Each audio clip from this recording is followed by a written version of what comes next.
அனைவருக்கும் வணக்கம். காஞ்சிபுரம் மாவட்டத்துல ஐயம்பேட்டை அப்படிங்கிற ஒரு கிராமம் இருக்கு. கரெக்ட்டா காஞ்சிபுரம் ஹைவேஸ்லயே வரதராஜ பெருமாள் கோவிலுக்கு முன்னாடி ஒரு 4 கிலோமீட்டர் முன்னாடியே தாங்க. அங்க பைபாஸ்லயே இந்த அம்மன் கோவில் இருக்கும். மோகாம்பெரி அம்மன் ஆலயம் இருக்கும். இந்த ஆலயத்துக்கு ரைட் ஹேண்ட் சைட்லயே பார்த்தீங்கன்னா, இங்க இப்படி ஒரு ஜீவசமாதி இருக்கு. இந்த ஜீவசமாதி வந்து அஷ்டலிங்க சுவாமியோடைய ஜீவசமாதி. இந்த இடத்துல ஐயா 174 வருஷத்துக்கு முன்னாடியே ஜீவசமாதி அடைஞ்சிட்டாரு. ஜீவசமாதிக்குள்ள உட்கார்ந்து இன்னிக்கும் சிவலிங்கத்துக்கு பூஜை செஞ்சுக்கிட்டு வராரு அப்படிங்கிறது நம்ம எல்லாருக்குமே ஒரு மிகப்பெரிய ஷாக்கு. எங்களுக்குமே ரொம்ப பிரமிப்பா இருந்தது இங்க போயிட்டு நாங்க நிக்கும்போது. இதுதான் வந்து ஐயாவுடைய ஜீவசமாதி. பக்கத்துல 2 நந்தி பகவான் வந்து வச்சிருக்காங்க. இந்த நந்தி பகவான் ஏன் வச்சிருக்காங்க அப்படின்னா, ஐயா கூட இன்னொரு 2 சித்தர்கள் வந்து வாழ்ந்துட்டு வந்தாங்க.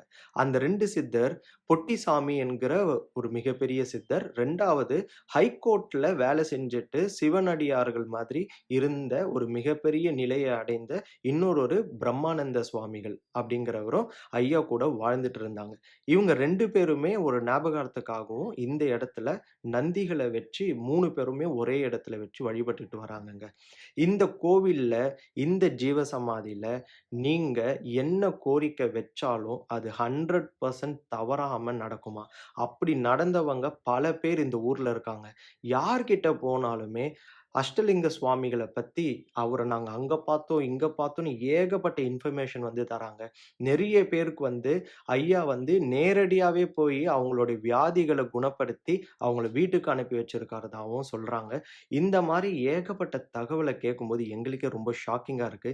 இந்த பதிவ கம்ப்ளீட்டா ஸ்கிப் பண்ணாம பாருங்க. ஐயாவுடைய மொத்த வாழ்க்கை வரலாறையும் பார்க்க போறோம். இந்த இடம் தான் ஐயா வாழ்ந்த இடம்.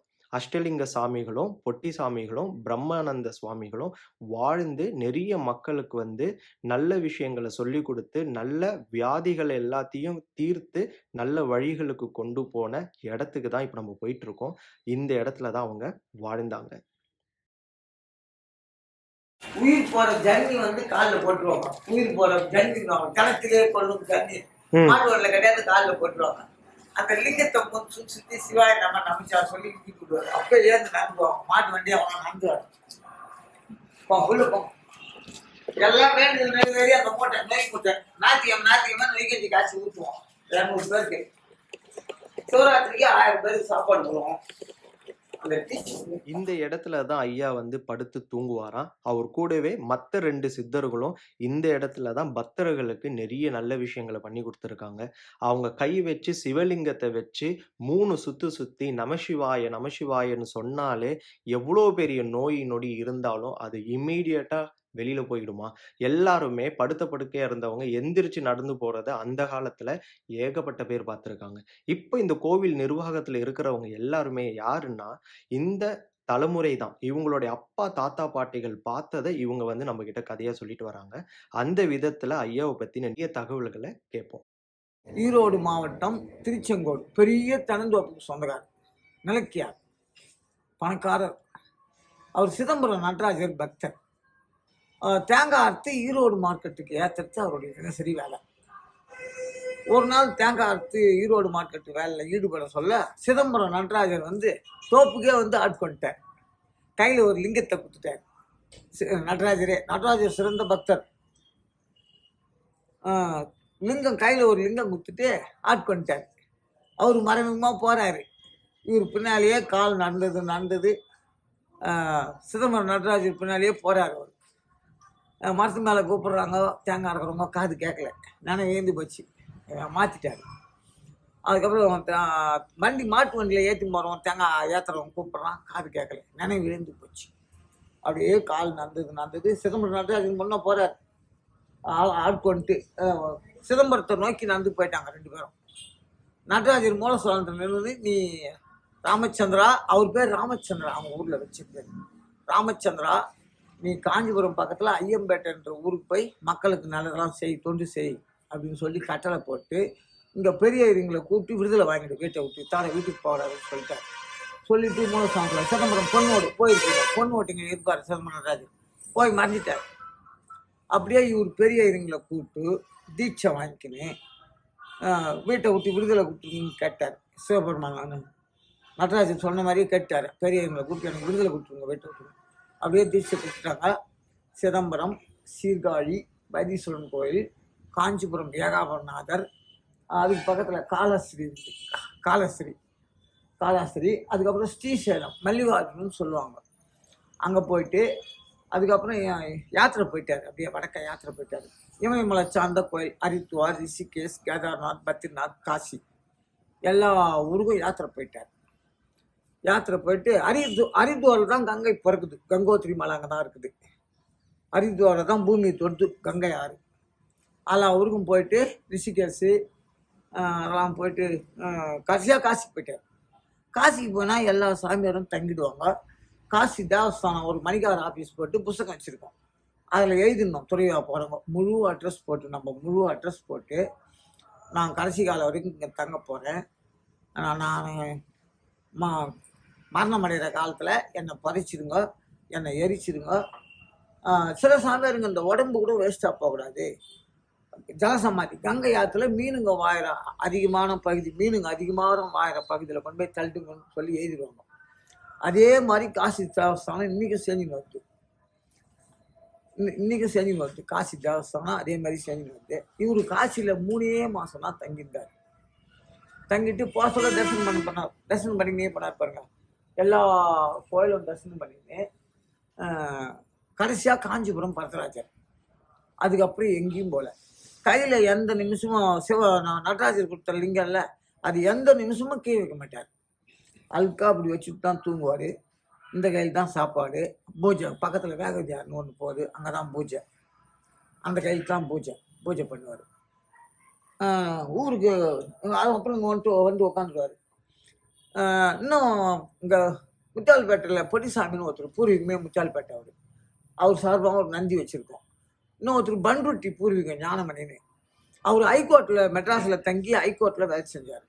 ஒரு நாள் திடீர்னு ஞானம் வந்துட்டு அப்படியே கால் நடந்தது வச்சு ஏற்ற மாதிரி இவர்கிட்ட வந்துட்டார். 3 சித்தர் தங்கின இடங்க. தூங்கத்துங்க தான் 3 பேரும் நல்லதே செய்வார். வந்து உயிர் போகிற ஜன்னி வந்தால் கூட நம்ம ஐயா காலில் போட்டுருவாங்க. அவங்க 2 பேரும் அங்கே அந்த மொத்தம் காலி பூச்செடி வச்சு கிள்ளி கொடுப்பாங்க. சதாசிவம் என்னமா நமச்சிவாயின்னு பெரிய ஒரு அசலிங்கம் போட்டிருப்பாரு. இவங்க 2 பேரும் சிஷியர் மாதிரி நல்லா தொண்டு செய்வாங்க. ஐயாவுக்கு துணி துவைக்கிறது, சாப்பாடு வாங்கி கொடுக்குறது, தொண்டுலாம் செய்வாங்க. உயிர் போகிற ஜன்னி வந்தால் கூட காலில் போட்டுருவாங்க. குழந்தைங்க வலிப்பு, காற்று கருப்பு, பேய் பிசாசு எதுக்காக இருந்தாலும் எல்லாத்துக்கும் நம்ம எலுமிச்சை மேலே சுற்றலாமா, முகத்துக்கு நேராக திஷ்டி சுற்றுறோம். அதே மாதிரி லிங்கத்தை சுற்றி சிவாய நமச்சிவாயன்னு சொல்லி சுருக்கு பையில் விபூதி வச்சுருப்பார். விட்ட உடனே சரியாக போகும். ஏன் நந்தே போவாங்க, மாட்டு வண்டியாக வேணான்னு. இந்த மாதிரி குழந்தைங்களாம் நிறைய காப்பாற்றிருக்காரு. நல்லதே செய்வார். மாந்திரிகம் அவர் காலத்துலேயே மாந்திரிகம் இருக்குது. கேரளா மாந்திரிகம். கைனி நல்லா வளைஞ்சிட்டா, அந்த பக்கம் கைனி நல்லா வளைஞ்சிட்டா பக்கத்து கைனிக்காரர் ஏதோ தகுடு பச்சுக்குவாங்களாம். அத்தாட வச்சா கருத்து போயிடுமா, விளையாடான். அவங்க கூட வந்து காலில் வைவாங்க. நான் சாமி 3 பாகமும் கருத்து போச்சு எப்படி குழைக்குதுங்க. எல்லாத்துக்கும் ஒரே வேரியம் தான். சரியாக போடும். பயிர் அவங்க நல்லா வளையா வச்சவங்க கெட்டுவிடும். உட்காந்து போவாங்க. கால் நடக்க முடியாத கை கால் காமிச்சிடுவார் பயங்கரமாக தைரியமாக. இவர் ஒன்றும் மாந்திரிகம் அந்த கையில் லிங்கங்கிறதுனால இவர் மாந்திரிகம்லாம் ஒன்றும் பண்ணாது. தைரியமாக இட்டு போய் காட்டுவார். உனக்கு வச்சோம் அதை நம்ம செய்வனை வச்சோங்க. அவன் கை கால் இசுன்னு நடக்க முடியாது, நடந்து கிடப்பான். வைகாசி மாதம் சுவாதி நட்சத்திரம் வெள்ளிக்கிழமை வரதர் கடு சேர்வு லாஸ்ட் தரிசனம். அதுக்கப்புறம் எங்கேயுமே போல, இங்கேயே உட்காந்துட்டார். லிங்கத்தை வச்சுக்கின்னு லாஸ்ட் தரிசனம் வரதராஜர் அவரை பார்த்துட்டு வந்து அப்படியே உட்காந்துட்டாரு. 850 வாங்கிட்டார். 850 வாங்கிட்டாரு. 50 ஆண்டு காலம் வாங்கிட்டாரு. நல்லதே செய்வார். இவங்க வீட்டுலாம் சாப்பிட்டுருக்காரு. ஆனால் ஒன்றுங்களா சார், அவர் வந்து படுத்துக்கிறேன்னு பார்த்தா அவர் படுத்து வர மாட்டார். தனி கை கால் தனித்தனியாக இருக்கும். பார்த்துட்டு பயந்துட்டு எவ்வளோ பேர் பயந்துட்டு இருக்கிறாங்க. எங்கள் அப்பாவே பயந்துட்டு இருக்கிறாங்க. அவர் சித்தர் இல்லை டேர், தலை ஒரு பக்கம் இருக்குமா, கால் ஒரு பக்கம் இருக்குமா. ஆனால் எந்த இதுவும் இல்லை. ஆனால் அது பார்த்துட்டு எவ்வளோ பேர் பயந்துருப்பாங்க. ஆனால் எங்கள் அப்பாவை பார்த்து பயந்துட்டாங்க. ஆனால் அப்புறம் அது எந்த இதுவும் இல்லை. அவரே சித்து விளையாட்டு நிறைய இருக்குது. அதனால அவர் வந்து எப்படி எங்கே இருப்பாருன்னு சொல்ல முடியாது. பசின்னா இந்தான்னு கையை விட்டு நிறுத்துன்னு வச்சுக்கா. ஆனால் பசின்னு யாரும் வந்தா இல்லைன்னு சொல்ல மாட்டாரு. அதான் அவருடைய. இந்த குழந்தைங்க எல்லாம் வெள்ளம் குத்துக்கினே இருப்பாரு, வளர்ந்துக்கினே இருக்கும். வெள்ளம் வளர்ந்துக்கினே இருக்கும். துண்டு கொடுப்பாரு, நீ அதை எடுத்து போய் வீட்டுல போன வச்சுக்க, அது பணமா போயிடும். அந்த மாதிரி வளர்ந்துக்கினே இருக்கும் வெள்ளம். இந்த எந்த ஒரு நல்ல குழந்தையும் இது. ஏமாறக்கூடாது அவர் கொள்கை. ம். கடைசி குழந்தைங்க வர்றாங்கன்னு பார்த்து வச்சு அழித்துடுவாரு, நின்றுபடும். நல்லதெல்லாம் செஞ்சு வந்தார் ஊருக்கு. வரதர் கடு லாஸ்ட் அதான் கடைசி. வரதர் கடு சேர்வே வெள்ளிக்கிழமை சுவாதி நட்சத்திரம். சுவாதி நட்சத்திரம் இன்னைக்கு பெய்கிற மழை தண்ணி தான் நம்ம அம்மா மாதிரிலாம் முத்துமணி போட்டுக்கிறாங்களா நகையில் செயினில் வச்சு. சுவாதி நட்சத்திரத்தில் பெய்கிற மழை தண்ணி தான் அந்த முத்தா மாறும். கடல் அடியிலேருந்து சிற்பி மேலே வரும். ஒரு துளியும் ஃபுல்லாக வாங்கிக்கணும் போய் பத்துரும் சிற்பி. கவர்மெண்ட்டில் கணக்கு பார்த்து எடுத்துருவாங்க. அந்த ஒரு நட்சத்திரத்துக்கு தான் பெய்கிற மழை தண்ணி தான் முத்தாகும். ஃபுல்லாக வாங்கிக்கணும் போய் பத்துரும். அந்த ஒரு துளியும் முத்தா வளரும். சுவாதி நட்சத்திரம் வரதர் கடு சேர்வு வைகாசி மாதம் வெடிகாலம் 3 மணிக்கு பரமசிவர், பார்வதி, நந்தி தேவர் இது உள்ள வந்து இறக்கி 3 பேர் பட்டுங்கிறாங்க. பொட்டிசாமி ஒருத்தர், ஞானமணி பண்டு முத்தியால்பேட்டையார் ஒருத்தர், பண்ருட்டியார் ஒருத்தர், இவர் ஒருத்தர் நம்ம ஐயா திருச்செங்கோடுகார். 3 பேர் பட்டுங்கிறாங்க. அவங்க ஊரில் வச்ச பேர் ராமச்சந்திரன், நாம் இங்கே வச்ச பேர் அசலிங்கம். சிவபெருமான் சொல்கிறாரு, பரமசிவர், நந்தி தேவர், பார்வதி அம்மா உட்காந்துங்கிறாங்க. பரமசிவர் 3 பேரும் வந்துக்கிறாங்க உயிரோட. பரமசிவர் வந்து எழுப்பி 3 பேர் பத்துங்கிறாங்க. அங்கே வச்ச பேர் ராமச்சந்திரன், நாங்கள் வச்ச பேர் அசலிங்கம். தட்டி எழுப்புறாரு. 3 பேர் பத்துங்கிறாங்க. நேரடி தட்டி எழுப்புறாரு. ராமச்சந்திரா ஏந்திரு, உன் கடமை முடிஞ்சு போச்சு, ஜீவனை அடைக்குது, ஒரு நிமிஷம் கூட இருக்கக்கூடாது பூமியில என்னை வந்து சேர்ந்துருன்னு சொல்லிட்டார். என்னை வந்து அஞ்சலி, ஒரு நிமிஷம் கூட நீ பூமியில் இருக்கக்கூடாது, உன் கடமை முடிஞ்சு போச்சு, என்னை வந்து சேர்ந்துரு அப்படின்னு சொல்லிட்டாரு. அப்பயே ஊர் பெரியவங்க, இவங்க தாத்தா எங்கள் தாத்தா நாட்டாம தர்மகர்த்தா ட்ரஸ்ட்டுன்னு சொல்ல மாட்டாங்க, தர்மகர்த்தா அவங்க ஊரில் போய் கதவு தட்டி இப்போவே சமாதி எடுத்துருங்கட்டாரு. சமாதி எடுத்துட்டாங்க, உட்கார வச்சுட்டாங்க. அந்த லிங்கம் இவ்வளோ காலமாக வச்சு பூஜை பண்ணார். நல்லது அந்த கையில் லிங்கம் இவ்வளோ காலமாக வச்சு பூஜை பண்ணார். அது அந்த அம்மன் கோயில் தெருவுக்கு சொந்தம். அந்த லிங்கத்தை எடுத்து போய் அங்கே வச்சு ஐரை வச்சு பூஜை பண்ணிடலான்னு எடுத்துருக்காங்க. இது வருமா கட்டை வரலும் உள்ளங்கையும் ஒட்டிக்கணும், லிங்கம் கழுத்து வரைக்கும் எடுக்க முடியல. கத்தி வச்சு எடுத்தா தான் எடுக்க முடியும். கட்டை வரல எடுத்தா தான் லிங்கம் வரும்பொழுது கையில். அதனால என்ன பண்ணிட்டாங்க, பக்தருக்கு அவரால் பலன் 5 பக்தர் இருக்கிறாங்களா, எல்லா பக்தரும் ஏறுங்கிறாங்க. சண்டை வந்துச்சு, அவர் கத்தி வைக்கக்கூடாது, உள்ளங்கை கட் பண்ணி கொஞ்சம் கட்டை வரல எடுத்தா தான் அந்த லிங்கம் எடுக்க முடியும். அவங்க என்ன சொல்லிட்டாங்க, பக்தர்லாம் ஏந்து சண்டை போட்டாங்க, கத்தி வைக்கக்கூடாது ஐயா மேலே, அப்படியே உட்கார வைங்க உயிரோட கையில் அப்படியே உயிரோட உட்கார வச்சுட்டாங்க. லிங்கம் எடுக்க முடியல, அப்படியே வச்சு மேலே சிவாலிங்கம் வச்சிருக்குது. நல்லதெல்லாம் செய்வார். படிப்புக்கும் முதலிடம், வேலை வாய்ப்புக்கும் முதலிடம். பார்த்தீங்களா, பால் தூக்கி வச்சு பசு மடாங்க. உடம்பு சரியில்லாம் கூட சரி, குழந்தைங்களாம் நல்லா காப்பாற்றுவார். வெள்ளம் ஊற்றுனே இருப்பார். பல அற்புதம்லாம் செஞ்சுருக்காரு. ஒரு குழந்தைக்கு உடம்பு கல்யாண பிராப்தம், குழந்தை பாக்கியம், வேலை வாய்ப்பு எது நினச்சாலும் நடக்கும். நீங்கள் கூட ஆபிட்டு வைங்க அவங்க ஐயாக்கிட்ட, எது நினச்சாலும் நடக்கும். ஐப்பசி மாதம் பௌர்ணமி தமிழ்நாடு பூரா சிவாலிங்கத்துக்கு சாப்பாடு ஓட்டுவாங்க, அன்னாபிஷேகம். அது குழந்தை இல்லாதவங்க நினைப்பாங்க, ஒரு 20 பேர் 30 பேர் கொடுப்போம். மறு ஐப்பசி பௌர்ணமி குழந்தை கொண்டாந்து காமிச்சிடுவாங்க. அவர்கிட்ட காமிச்சிடுவாங்க. நடந்துன்னு வச்சு இது வரைக்கும் நாங்கள் வடபயன்லேருந்து உங்களாட்ட 60 பேர் கொண்ட பக்தர் ஒரு ஐயா தலைமை தாங்கிட்டுன்னு வந்தார். தீபாவளி போட சொன்னாங்க, போட்டேன். அவருக்கு மெரல் வந்துடுச்சு. அப்படியே வேர் தனியாக ஊற்றி போச்சு, தன்னை மீறி நினைவு ஏந்து போச்சு. அப்புறம் அவங்களே கேட்க சொன்னேன், மெட்ராஸ்காரி வடபயணிக்காரி, நீங்களே கேளுங்கம்மா யார் வந்துச்சுன்னு. அசலிங்கம் தான் வந்துக்கிறேன், பூமியில் அந்த லிங்கத்துக்கு இன்னும் பூஜை பண்ணியிருந்தாங்கிறது சொல்கிறாரு. அந்த லிங்கத்துக்கு பூமியில் இன்னும் பூஜை பண்ணியிருந்தாங்கிறாங்க சொல்கிறாரு. ஒரு வரலாறு மட்டும், ஒரு அற்புதம், பல அற்புதங்குது. ஒரு அற்புதம் சொல்லட்டுங்களா? அன்னாபிஷேகத்தில் சாப்பாடு வாங்கி சாப்பிட்ட குழந்தைக்கு 1 வயசில் வைரஸ் ஜுரம்னு வந்தது. குழந்தைங்களை வரைக்கும் தாக்கிச்சு. 10 நாளாக ஒரு குளுக்கோஸ் மாட்டுவாங்க. அந்த குளுக்கோஸு போயதுக்கு ஒரு சொட்டாக இறங்கும். சாயங்காலம் எடுத்துருவாங்க, குளிர் வரப்போகுது. நடந்த கதை. அப்புறம் 11ஆவது நாள் வைரஸ் அதிகமாக போச்சு, எங்களால் காப்பாற்ற முடியாது, சீரியஸாக போச்சுன்னு டாக்டருங்க நர்ஸுங்க சொல்லிக்கிறாங்க. ஜிஹெச்சில் நடந்த கதை. ஜிஹெச்சில் காஞ்சிபுரம் ஜிஹெச் போய் விபூதி விட்டு வந்துக்கிறாரு. அப்புறம் என்னை வந்து ஐயா கிட்ட போய் ஒரு விபூதி பட்டில் எடுத்தாங்க, கொடுத்து வச்சு எடுத்தான்னு ஆள் அனுப்பிச்சாங்க என்கிட்ட. நான் அந்த விபூதி பட்டில் ஐயா மேலே வச்சுட்டு ஆள் அங்கே நிற்க வச்சுட்டு, இடரினும் தளரினும் ஞான சம்பந்தர் பதிகம், அந்த நோய் தீர்க்கும் பதிகம். மதுரை பாண்டிய மன்னருக்கு எத்தனையோ அரண்மனை வைத்தியர் உடம்புக்கு வந்துச்சு. எத்தனையோ அரண்மனை, கேரளா பத்மநாபபுரம் அரண்மனை, மைசூர் மகாராஜா அரண்மனை, அவங்க அரண்மனை, எல்லா வைத்தியரும் பார்த்தாங்க, சரியாகலை. ஞான சம்பந்தர் இந்த பாட்டை பாடி விட்டாரு, சேர்ந்து உட்காந்துட்டாரு. அந்த பாட்டு பாடிங்கிறேன். இவரே நேரா அதே மஞ்சா துணி கட்டிக்கின்னு, இடுப்புல டவல் கட்டிக்கின்னு, சுருக்கு பையில மாமலா சும்மா வச்சுக்கின்னு, பயாசுரிக்கா போயிட்டு குழந்தைங்க வார்டு தேடி போய்க்கிறாரு. வெள்ளிக்கிழமை பகல் 12 மணி. நான் அவங்க அனுப்பிச்ச ஆளை நிற்க வச்சு பாட்டு பாடிங்கிறேன். என்னப்பா உன் அண்ணாபிஷேகம் சாப்பாடு சாப்பிட்டா குழந்தைக்கு உடம்பு சரியில்லை கம்முனுக்கிறே அப்படின்னு எனக்கே மனசு கொஞ்சம் ஃபோனில் ஆயிதாங்க அவங்க மனசு துப்தி அதிகமாக போச்சு எனக்கே. பாடிங்கிறேன். உன் பக்தர் குழந்தை இந்த மாதிரி பண்ணுறேன் நியாயமா தர்மான்னு கேட்டேன். இடறினும் தளரினும் எனதொரு நோய் தொடரினும் கடல் தண்ணில் அமுதோடு கலந்த நஞ்சை மிடரினில் அடக்கிய வேதியனே அப்படின்னு ஒரு பாட்டு வரும். அலை உணல் ஆவடு துறை அமர்ந்த இலை நுனி வேற்படை எம் இறையை நலமிகு திருஞான சம்பந்தன் சொன்ன விலையுடை அருந்தமிழ் மாலை வல்லார் நோயாயின நீங்கி போய் நிலையாக உடல்நிலை முன்னேற வேண்டும் ஒரு பாட்டு இருக்குது. இன்னொரு பாட்டும் பாடுகிறார். பித்தொடு மழங்கி ஓர் நோய் வரினும் அத்தாவும் ஒன்மலரடியலால் உரையாதென்னா புத்தரும் சமணரும் புனர்வுனைக்க பக்தர்க்கு அருள் செய்து பயின்றவனே. இதை பாடிதான் விபூதி விட்டார். ஞான சம்பந்தர் சரியா போச்சு. ஏன் உக்காண்டார் மாதிரி பாடி எவ்வளோ அரண்மனை இதெல்லாம் பார்த்தாங்க சரியாவில் பாடி கொடுத்தா இவரே நேராக போய் இடுப்புல குட்டியை அவுத்துட்டு பெட்டு மேலே போட்டு காஞ்சிபுரம் ஜிஹெச்சில் பெட்டில் போட்டு அந்த அம்மா தலைமையில கை வச்சு அழுவாதமாக 1/2 மணி நேரத்தில் குழந்தை சரியாயிடுவான் அழுவாதமானு கையில் விபூதி விட்டு வந்துட்டார். பல்ஸ் ஏறி போச்சு. டாக்டர்லாம் ஒன்றும் முடியாதுன்னு சொல்லிட்டாங்க. குழந்தை வைரஸ் ஏறி போச்சுன்னு சொல்லிட்டாங்க. வந்துட்டாரு.